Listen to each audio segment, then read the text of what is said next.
Assalamualaikum warahmatullahi wabarakatuh. Saudara, kembali lagi berjumpa bersama kami dalam program Sapa Kasal, dan pada pagi hari ini kita akan berbicara mengenai virus rabies yang biasa terjadi di hewan-hewan peliharaan ataupun hewan-hewan liar yang ada di lingkungan sekitar kita.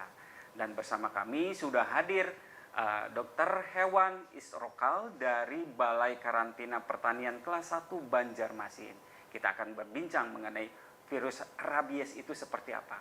Assalamualaikum Pak Isra. Waalaikumsalam warahmatullahi wabarakatuh. Sehat ya Pak ya? Alhamdulillah sehat Bapak. Alhamdulillah sehat. Pak Is, kita sebelum berbicara lebih jauh ini kita sebagai prolognya, virus rabies itu seperti apa sih Pak? Baik, ya terima kasih ini atas kesempatannya. Jadi virus rabies atau penyakit rabies pada umumnya, ya ini adalah salah satu penyakit yang disebabkan oleh virus, namanya masuk ke keluarga genusnya itu Lissa virus Bapak. Lissa virus, dan virus ini atau penyakit ini dapat bersifat infeksi kepada hewan penular rabies atau kita istilahkan HPR, dan juga dapat menular ke manusia. Nah, atau diistilahkan sebagai zoonosis, seperti itu.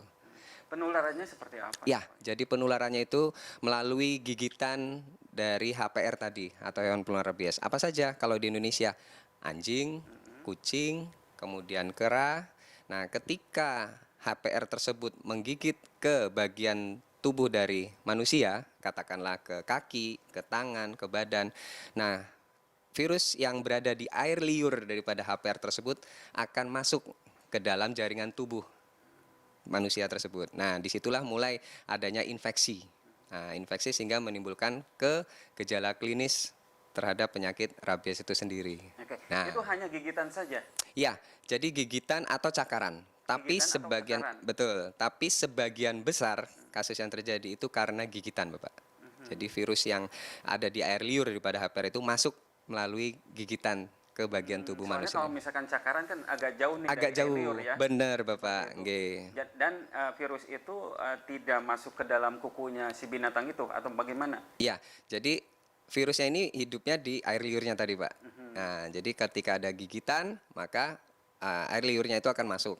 Nah, kalaupun di cakaran tadi yang saya bilang tadi, itu adalah ketika ada air liur yang menempel di kukunya Oke. tadi. Berarti Nah, jadi tetap air liurnya ini sebagai air media liurnya ya, transportnya. betul. Iya. Berarti kalau misalkan hanya cakarannya saja Ya, tanpa kecil ada kemungkinan. tetes, Iya, kecil seperti kemungkinan, itu. betul. Nah, eh, dari potensi air liurnya itu, Iya. kalau tuh misalkan terkena dengan tubuh kita, apakah kita juga terkena virus gitu? Ya, jadi di sini resikonya tinggi Pak, ketika kita kan tidak tahu status daripada hewan tersebut. Misalkan ya, kita ketemu anjing yang liar, katakanlah begitu. Kita tidak tahu apakah anjing tersebut sudah divaksin rabies atau belum, Betul. seperti itu. Maka langkah penanganannya ketika kita sudah digigit itu langsung kita segera dicuci di bawah air mengalir dengan menggunakan deterjen dan sabun Pak, selama lebih kurang 15 menit begitu. Nah, Kalau itu terkena gigitan, ataupun cakaran, ya seperti itu. Untuk menghindari, ya. ya betul. Kalau misalkan air liurnya itu netes ke tubuh kita, Ya, itu apakah aman atau kalau kita tidak ada luka terbuka, insya Allah aman. Ya, karena jaringan itu kan, betul ya itu tertutup ya. Kecuali betul. kalau misalkan ada luka terbuka, kemudian ada tetesan air liur dari binatang itu, Iya. itu seperti itu, Iya. maka akan terkena ya. Seperti itu. Betul, Oke. ya. Gejala kalau misalkan binatang itu terkena penyakit rabies seperti itu, Ya. apakah atau itu bagaimana dulu tuh? Baik, jadi kalau kita bicara gejala klinis, tentunya kan ada yang kita istilahkan masa inkubasi Pak ya. Jadi awal pertama virus itu masuk ke dalam tubuh baik itu pada hewannya maupun kepada manusia sampai menimbulkan gejala klinis. Betul. Nah, kita bicara gejala klinis. Kalau pada hewannya itu ada yang timbulnya menjadi agresif Pak. Jadi terhadap ketemu orang gitu yang baru dikenalnya oleh hewan tersebut, dia akan menjadi temperamen, artinya berusaha untuk mengejar, berusaha untuk menggigit, dan kemudian air liurnya itu berlebihan keluar dari mulutnya. Sepertinya itu kita wajib patut curiga Pak apabila kita mendapati hewan penular rabies seperti itu dengan tanda seperti itu. Kemudian yang kedua, takut terhadap air Pak, atau istilahnya hidrofobia. Nah, Di ke hewan itu. hewannya, iya Oke. ke hewannya. Jadi kalau biasanya kan hewan aus gitu kita kasih air minum gitu dia akan minum. Tapi kalau pada hewannya itu ketika dia ada virus di dalam tubuhnya, virus rabies seperti itu, dia akan menjauhi air, Pak. Hmm. Yang ketiga, dia akan takut pada cahaya. Nah, fobianya itu pada air dan fobia pada cahaya. Itu Jadi cahaya apa itu? cahaya misalnya sinar matahari, kemudian lampu, misalnya Hmm. seperti itu.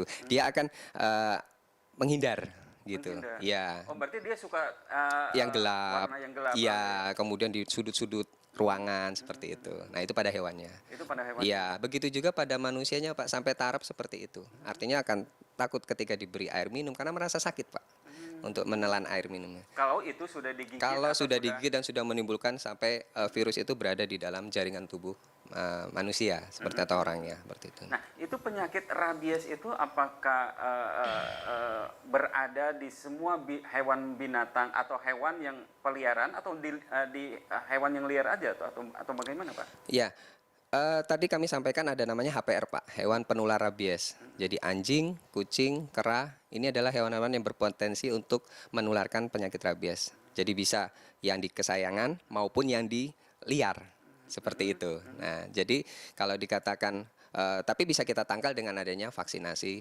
terhadap penyakit rabies. Gitu. Berarti kalau begitu potensial juga kalau misalkan itu hewan peliharaan yang ada di rumah gitu seperti itu. Betul, berpotensi. Jadi bukan hanya hewan yang liar di lingkungan di luar rumah gitu ya. Iya, betul. Oke. Hewan kesayangan pun juga Berarti berpotensi. hewan kesayangan pun kalau misalkan terkena ada gejala-gejala seperti itu berarti wajib harus dibawa ke Diperiksakan ke dokter diperiksakan ke hewan. dokter hewan, ya, Siap. Oke, Oke. Pak. Ya. Kita akan kembali saudara setelah jeda iklan berikut ini.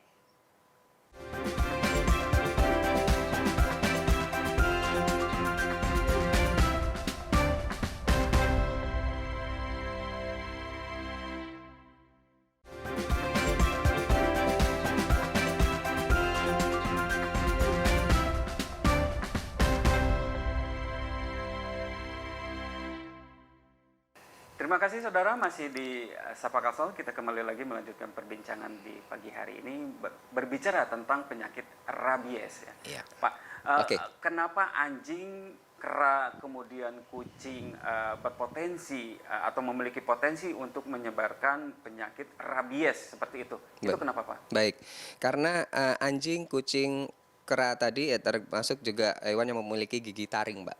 Gigi taring. Nah, jadi dengan adanya dia menggigit melalui menggunakan giginya tadi, maka air liur yang berada di area mulut daripada hewan tersebut akan masuk, Pak, ke dalam tubuh ya hewan ataupun tubuh manusia yang tergigitnya begitu. Nah, dengan ada jaringan luka, nah itu menjadi seperti gerbang untuk pembuka masuknya virus ke dalam jaringan tubuh ke hewan atau ke manusia yang digigitnya oleh HPR itu tadi. Jadi beradanya itu pada hewan-hewan tersebut gitu, Pak. Berarti kalau tuh misalkan hewan yang tidak bergigi taring itu tidak potensial untuk menyebarkan penyakit rabies seperti itu. Misalkan ada kelinci, misalkan kan itu hewan peliharaan ya, Pak ya. Betul, Seperti betul. itu. Iya. Itu gimana? Iya, berdasar penelitian selama ini tidak menularkan, Pak. Hewan-hewan di luar titik ya, seperti itu. Hanya hewan yang bergigi taring ya, seperti itu ya, Pak. Iya, dan kita kategorikan hewan penular rabies itu tadi, Penular Pak. rabies, Iya, ya, seperti betul, itu, ya. iya. Nah, ketika misalkan antisipasinya, ketika orang rumah atau misalkan kita nih tergigit ataupun tercakar, dan kita tidak tahu nih apakah si hewan ini punya riwayat atau dia sedang mengalami rabies seperti itu. Nih apa nih tindakan kita seharusnya gitu, Baik. antisipasinya. Baik, dalam kesempatan ini kami sampaikan bagi anggota keluarga kita yang mungkin nanti akan bisa tergigit misalnya seperti itu, maka langkah pertama dicuci, Pak. Dicuci area yang terkena gigitan tadi di bawah air mengalir, iya, dengan menggunakan sabun atau deterjen selama 15 menit. Kemudian segera melapor ke puskesmas terdekat atau dokter bahwasanya anggota keluarga kita ada yang tergigit hewan. Ini kan baru diduga, Pak ya. Betul. Kita belum. Walaupun kita nggak tahu kalau hewan itu sudah divaksin atau belum, betul. statusnya sehat atau tidak, Ya, kan begitu. betul, Tapi betul, penolongan betul, pertamanya seperti itu, Pak. Jadi Dan setelah itu harus ya Pak? harus Pak segera melapor karena nanti ada dirujuk untuk tindakan selanjutnya apakah diberi vaksin anti rabies gitu oleh pihak pelayanan rumah sakit atau klinik seperti itu. Nanti ada tindakan lanjutnya. Itu untuk manusianya atau orangnya. Lalu bagaimana untuk hewannya? Untuk hewannya Pak sebisa mungkin dapat ditangkap Pak hewan tersebut. Kemudian nanti dikonsultasikan ke dokter hewan terdekat atau pusat kesehatan hewan puskeswan terdekat seperti itu karena nanti akan masuk ke masa observasi namanya pengamatan apakah betul hewan tersebut memang positif rabies atau tidak karena ada gejalanya Pak kalau memang positif seperti yang kami sampaikan tadi gejala klinisnya sampai nanti memang dia positif dan menimbulkan kematian pada hewannya tersebut maka akan dilanjut tindakan pengujian laboratorium Pak. Membuktikan bahwa memang positif ada virus rabies pada penyebab kematian hewan tersebut. Jadi ada dua penanganan Pak, baik pada orangnya maupun kepada hewannya. Seperti itu. Oke, ini kan yang paling aktif, apalagi yang sekarang itu kan lagi lagi rame nih, semua orang hampir menyukai lah ya, tentang kucing ya Kucing, seperti itu. iya, Dan betul. kucing itu berkeliaran bebas nih di rumah-rumah Baik. seperti itu. Baik. Nah, untuk mengamankan apakah itu kucing itu kita kan tidak pernah tahu ya Ya. apakah si kucing itu juga sekarang ini masih sehat atau Ya. penyakit rabiesnya itu udah masuk atau tidak ya seperti itu. Siap. Walaupun misalkan tadi uji klinisnya itu kan Ya. dia murung, Ya. agresif Ya. dan sebagainya ya seperti Ya, itu betul. gitu kan. Nah, ini antisipasinya kalau misalkan kucing kita itu harus tetap sehat, itu harus bagaimana itu Pak? Baik, yang pertama vaksinasi Pak. Itu langkah pencegahan utama untuk mencegah penyakit rabies. Nah, vaksinasi rabies itu dapat dilakukan mulai usia 3 bulan pada usia untuk kucing, ya maupun anjing begitu usia 3 bulan tentunya harus kondisinya sehat ya Pak ya. Nah, kucingnya sehat nanti yang menentukan sehat atau tidak itu adalah dokter hewan akan diperiksa fisik layak untuk dilakukan vaksinasi Tapi vaksinasi. kalau misalkan dia kucingnya udah terkena penyakit rabies, bisa juga untuk divaksin? Ya tentunya tetap bisa dilakukan vaksinasi tapi tentunya ada di bawah pengawasan dari dokter hewan yang akan menentukan kapan waktu yang tepat untuk dilakukan pemberian vaksin itu tadi. Dan itu hewan itu harus dikarantina berarti ya seperti itu ya supaya Ya, tidak masa observasi yang masa kami sampaikan observasi tadi. ya, Ya, seperti ya, itu ketika dia lewat terkena ya. Ya, ketika lewat dari masa observasi dinyatakan negatif. Nah, berarti baru bisa diberikan vaksin rabies begitu. Nah, itu jadi langkah utamanya adalah kita pemberian pencegahannya itu adalah melalui vaksinasi pada anjing. Itu cuma kucing. sekali dalam seumur hidup? Akan diulang setahun sekali, Pak. Oh, setahun sekali. Ya, ada Setahun boosternya lagi. Ada boosternya lagi ya, Ya, seperti karena kan sifatnya vaksinasi itu kan menimbulkan titer antibodi atau kekebalan tubuh, Pak. Nah, ketika ada grafiknya sudah mulai menurun, baru akan disuntik lagi untuk menaikkan titer antibodi lagi. Dan itu 1 tahun sekali. 1 tahun sekali. Iya. Berarti dari hewan yang sudah berumur 3 bulan itu wajib untuk divaksin ya, Pak? Minimal. Minimal ya. Minimal ya, karena ada program vaksinasi selain vaksin rabies Pak ya. Ini salah satunya gitu. Tapi kalau kita bicara rabies itu tadi, setahun sekali dilakukan vaksinasi. Kalau kera kan agak jarang-jarang nih orang yang Betul. untuk memelihara kera ya seperti Betul. itu. Tapi antara kucing dan anjing itu banyak banget nih untuk Dipelihara. dipelihara seperti itu. Jadi untuk memberikan keamanan harus divaksin. Seperti Siap, itu. betul. Itu divaksinnya kemana nih Pak? Nah, divaksinnya itu datang ke dokter hewan praktek terdekat atau pusat kesehatan hewan untuk mendapatkan vaksinasi rabies tadi. Untuk mendapatkan vaksinasi Iya, rabies. iya, Seperti itu. Harganya betul. berapa Pak? Kita tahan dulu. Kita akan jeda setelah iklan berikut ini.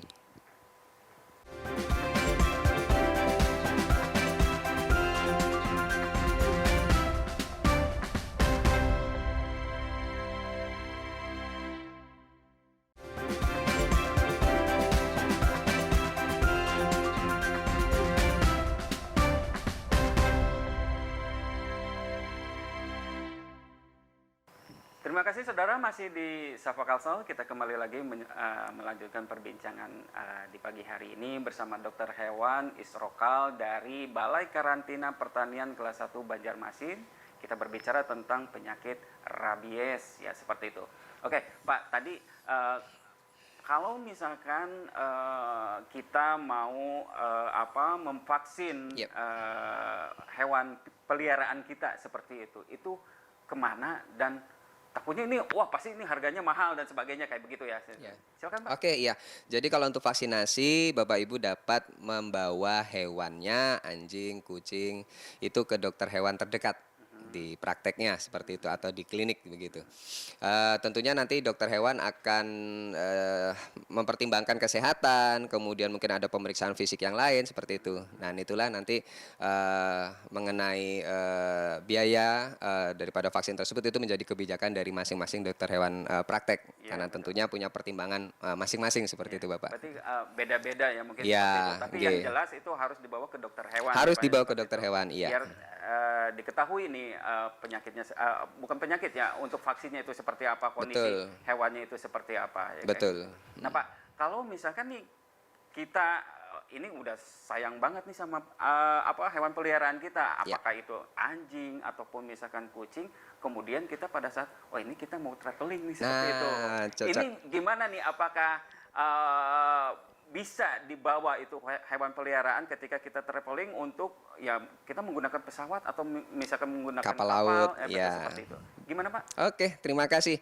Jadi ini momen yang tepat kami dari Balai Karantina Pertanian Kelas 1 Banjarmasin menyampaikan informasi sosialisasi kepada masyarakat bagaimana caranya kalau mau membawa anjing dan kucing seperti itu.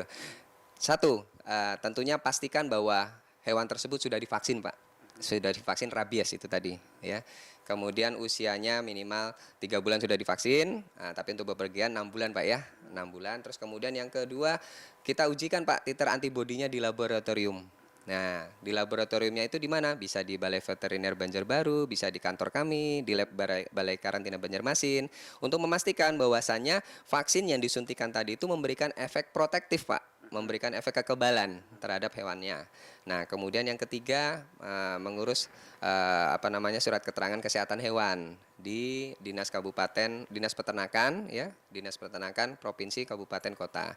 Kemudian ada beberapa provinsi tujuan yang mensyaratkan rekomendasi pemasukan ke provinsi tujuan, lalu nanti rekomendasi pengeluaran dari Kalimantan Selatan. Nah, setelah persyaratan kesemuanya itu sudah lengkap, silakan datang ke kantor karantina kami, baik yang di karantina pelabuhan maupun yang di karantina di bandara. Misalnya Bapak Ibu ingin naik pesawat tujuan Jakarta. Nah, setelah tadi dokumennya tadi lengkap, dibawa hewannya ke kantor karantina bandara, ya, itu di Jalan Angkasa, Pak. Di Jalan Angkasa itu silakan untuk datang, diperiksa kesehatannya nanti oleh dokter hewan karantina, dibantu oleh paramedik.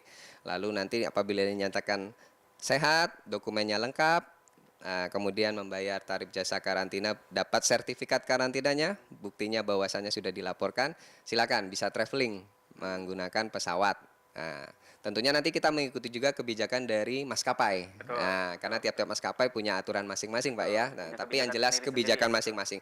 Cuman yang jelas dapat dibawa, nanti ada ditempatkan di kargo tersendiri, Pak, untuk live animal, untuk hewan hidup seperti Tapi itu. dalam satu Tapi pesawat. dalam satu pesawat. Jadi nanti tibanya pun bersamaan.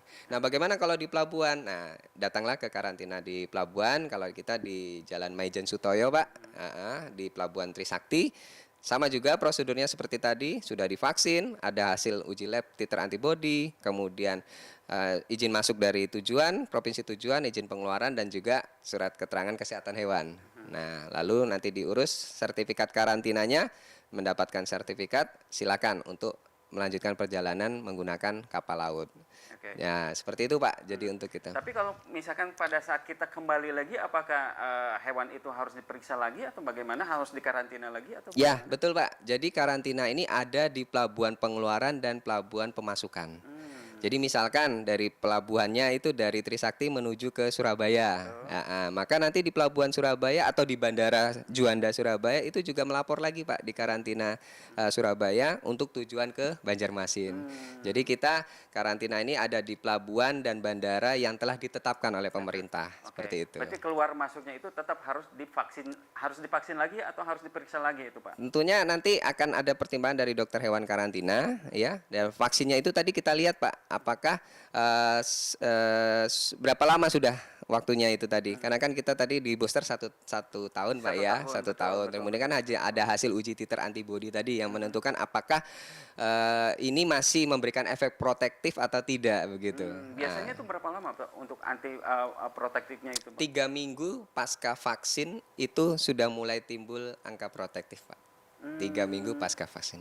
3 minggu Pasca setelah vaksin. vaksin ya, Setelah Pak, seperti vaksin, itu. iya. Berarti berangkatnya setelah pemeriksaan itu. Betul Bapak. Oke. Jadi Setelah tidak bisa mendadak ya ya, seperti itu. tentunya tidak bisa kita mendadak, ya kita sudah persiapkan. Karena ini sebenarnya tujuannya adalah kita pencegahan penyakit, Pak.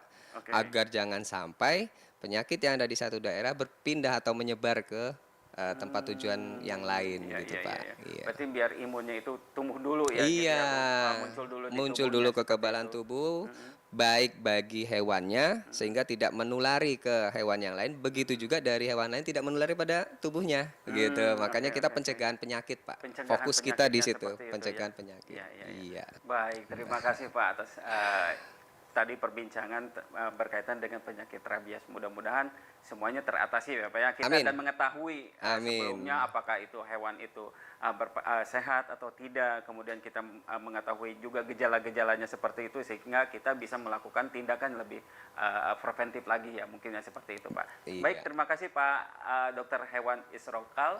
Baik, demikian perbincangan di pagi hari ini. Kita akan kembali di episode berikutnya. Sampai jumpa.